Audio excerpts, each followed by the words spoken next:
Hello, welcome to the Judo way of life. My name's David. I hope you're well, hope you're training hard, and I hope you're throwing hard. We're up to group 5 of the Gokyo-no-Waza preview from the Judo way of life online coaching platform. This means we're up to the big throws, some of the larger counters, and some of the more interesting and dynamic judo techniques. And the one I've decided to pick is Ushiro Goshi. It is the Chokeslam of judo. It is a big whopping hip throw where you power your opponents into the air and then slam them into the ground in front of you using their lapel. So not obviously a traditional choke slam, but close enough. And I'm sharing this one, as I said before, because I've never shared Ushiro Goshi on the channel before. So I want to add something new. And it is a big, exciting, dynamic throw and an absolute twat to be thrown with, whether it's in demonstration all the way through to doing this, getting caught with this in randori or competition. It is horrible. So have fun throwing your training partners around with this one.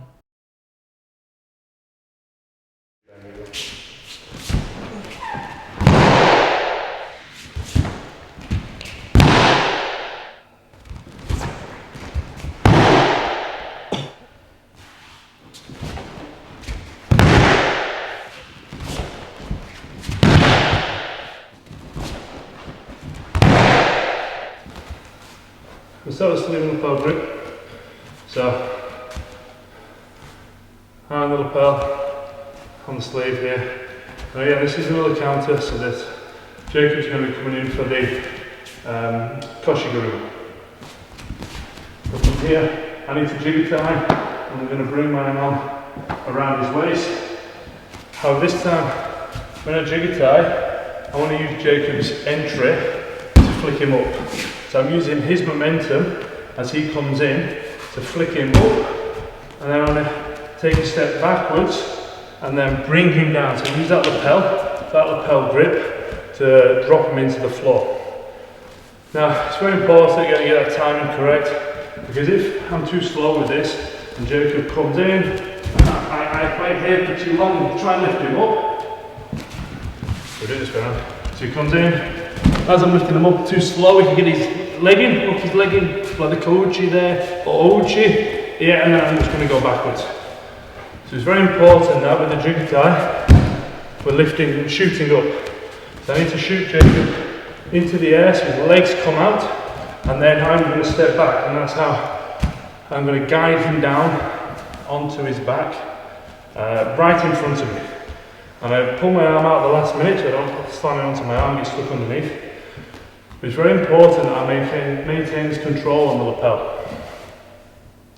I've got to be very strong here, because this is what's going to allow me to drive my partner into the ground. So Jacob's going to come in for a strong Koshi Guruma attack. It's important that it's strong, so then I have energy to work with, so I can lift him up. Now when I jig tie, I don't want to go too low, because when he comes in, if I go too low here, I'm losing space. And I'm going off balance, and I'm not going to be able to have the effect that I need to, one, block the throw, and two, generate that upward lift. So I'm trying to catch Jacob as he's coming in. So he comes in, there, and then I'm bouncing him up. Okay, so he comes in, bounce him up. So again, comes in, bounce him up, and then this time I'm swinging him this way. So as I bounce him up, I bring him here, in front of me. So I use that arm that's around the back. So he comes in here, I jig tie, use that arm to lift him up. Be very strong and swing his legs out. So as he comes in, I jig tie and lift. So I'm using his momentum of coming in to bounce him up off my hip. He comes up, and then from here I'm going to control him down and pull that arm out at the last minute so I can slam him into the floor. I don't get tied up underneath him. If I leave my arm in, I'm going to get pulled down to the floor, and it's going to put me in a very vulnerable, potentially sort of dangerous position. Obviously, then partner's going to land on your arm. This isn't a particularly nice throw to be thrown with, but it's made even worse if you leave your arm in the back. And again, get a very good uke to do this. They've got to be relaxed So maybe counterintuitive, but the more relaxed you are, the easier it is on your body when you get thrown. And so you've got the downward trajectory, so you're going to make sure your chin's on your chest, you break forward, you're very mindful and be present in the moment in terms of being thrown.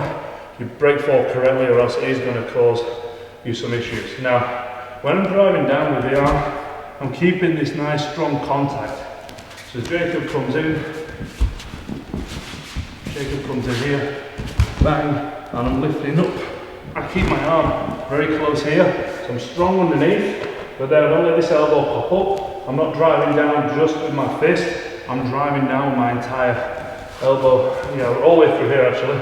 So because of the position you're in, you're here, it's near enough the whole of my arm is in contact with Jacob, and so sort of towards the end.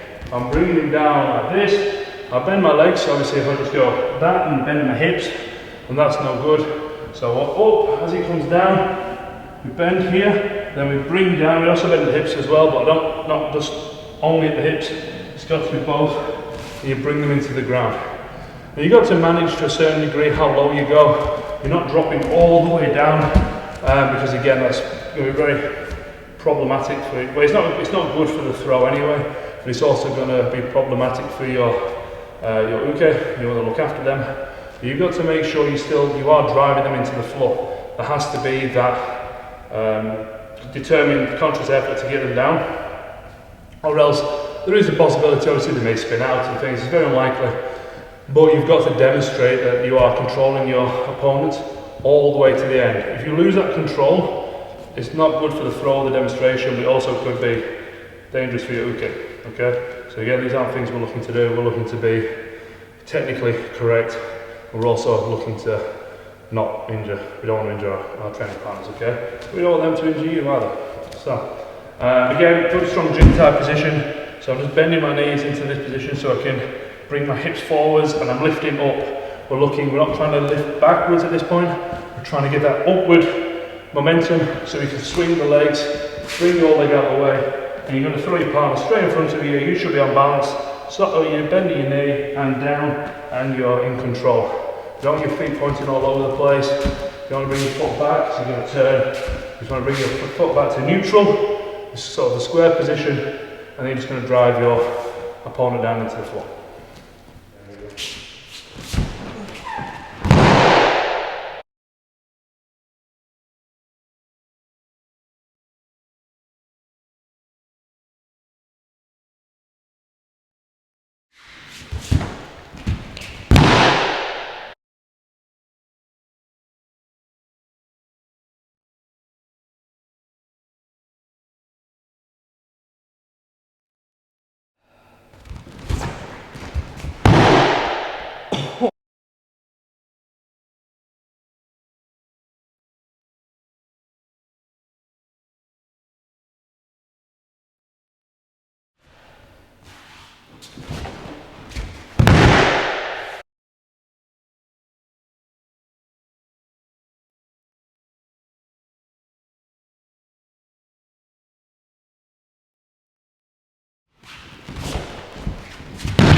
So there you have it, Ushiro Goshi. I hope you enjoyed trying to throw your opponents with this, working on it in training. Maybe you get to crash mat at first. I don't know, depends. It may go hard, just be wild. Start slamming each other into the floor. Why even bother using tatami? Just go hard on the wooden floor, concrete, whatever. Let's go. Don't do that, actually, just in case. I don't want anyone doing that and blaming me. I'm having a joke, just in case you aren't sure. Anyway, Yeah, if this was something that inspired you and you want to learn more, then there is the full 40 throws from the Gokyo between 1920 and 1982 available now on the Judo Way of Life online learning platform. The link down below. If you want to go and check out what else we've got on there, go and check it out. And if you've already bought the program, or you're one of the many members that we've got now, thank you so much for signing up and being part of this awesome community. Really appreciate it, and I hope I've been able to help you get better at judo. That's my goal, and I hope I've managed to achieve that. So thank you for watching, and we'll see you in the next video. Bye bye.